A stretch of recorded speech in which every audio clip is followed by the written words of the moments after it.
السلام عليكم ورحمة الله وبركاته. أهلا ومرحبا بكم في حلقة جديدة وخبر جديد. نجمي ريال مدريد وبرشلونة ينافسان على جائزة لاعب الشهر بالليجا.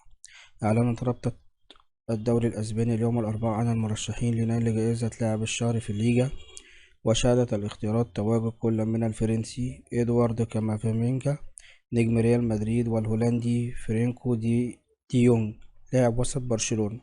وجاء قائمة المرشحين كاملة كالتالي: إدوارد كامافينجا ريال مدريد، وفرانكي برشلونة، وجابرييل فييجا سيلتا فيجو، وهان سينتيس أتلتيكو بلباو، وسيرجيو كاناليس ريال بيتيس، ورينيلدو أتلتيكو مدريد، وفيران جارسيا رايو فايكايو.